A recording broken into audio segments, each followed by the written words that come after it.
Hey guys, welcome to Robbie Reads. Today I'm going to be reading Bob the Booger Fairy, written by Robert S. Snott and illustrated by Laura Ade. Fairyland was a place where all fairies could follow their dreams and find fame and fortune, but not every fairy was famous. Wow, look, it's the Tooth Fairy. And in a far forgotten corner of fairyland, beyond the magic dust and wands, lived one of those fairies. His name was Bob. Bob was the Booger Fairy. It was his job to dispose of the things from your nose. All the boogers that you've examined and flicked, the ones that you've squidged and rolled, and those sticky ones you've secretly smeared. But not the scrummy snot that you've munched for lunch. Bob was the #1 booger expert in all of Fairyland.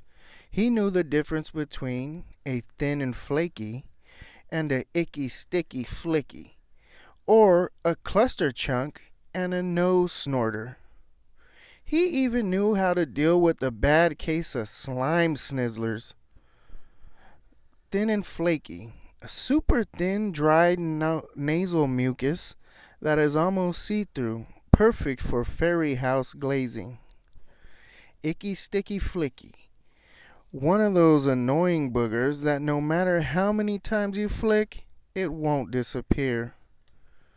Cluster chunk.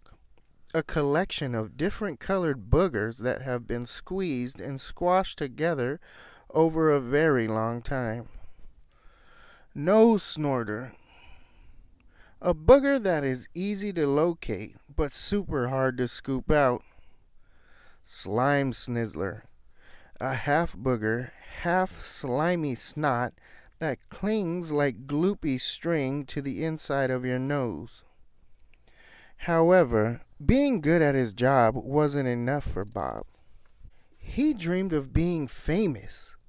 Bob tried everything he could to make his dreams come true, but being the Booger Fairy didn't help. Buy sparkling fresh toothpaste. It's booger-tastic. Sorry, you're not glamorous as the Tooth Fairy. Ooh, yuck.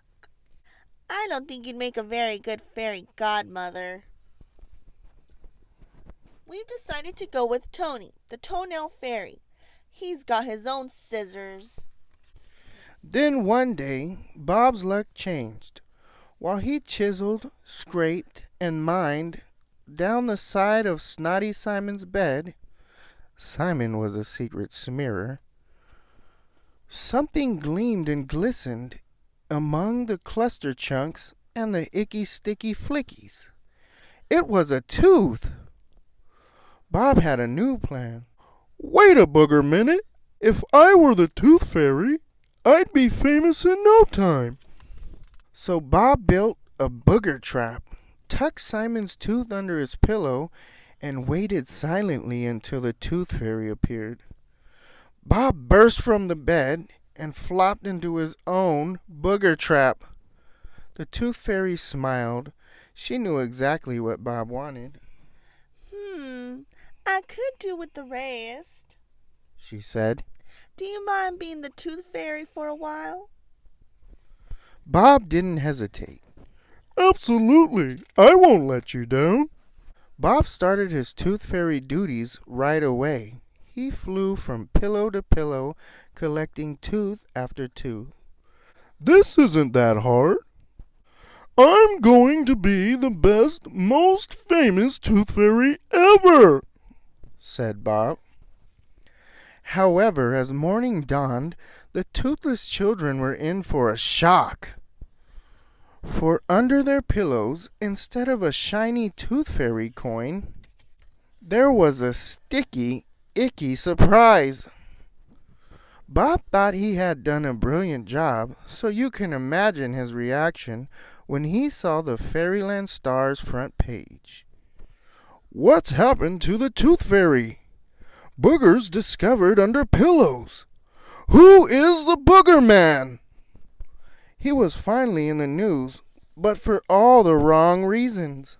Bob fluttered home. His dreams of fame and fortune had turned into a nightmare. The Tooth Fairy tried to make Bob feel better. Being famous isn't all it's cracked up to be, she told him. It's what we do that matters. Imagine the mess if the toenail fairy didn't clean up everyone's nail clippings, or if the fart fairy wasn't around to vacuum up all those stinky smells. And imagine what would happen if you didn't collect all those unwanted boogers. It would be a booger catastrophe. Breaking news! The world is being overrun by boogers!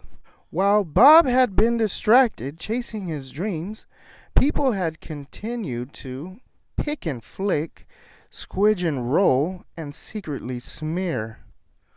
And with no one to dispose of the things from your nose, the booger mess had grown bigger and bigger and bigger. It looks like you have an important job to do, said the Tooth Fairy. You're right. The world needs the Booger Fairy, declared Bob.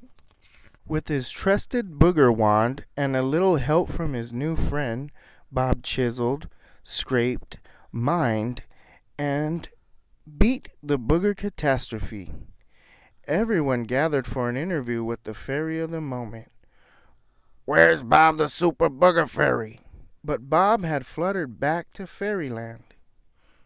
Although Bob wanted to be famous more than anything else, he realized he didn't want to be famous for being the fairy that had made the booger catastrophe, even if he had saved the day. Bob now knew he wanted to be famous for doing something good. So with an epic fairy tale worth telling, he wrote this book. I'm famous!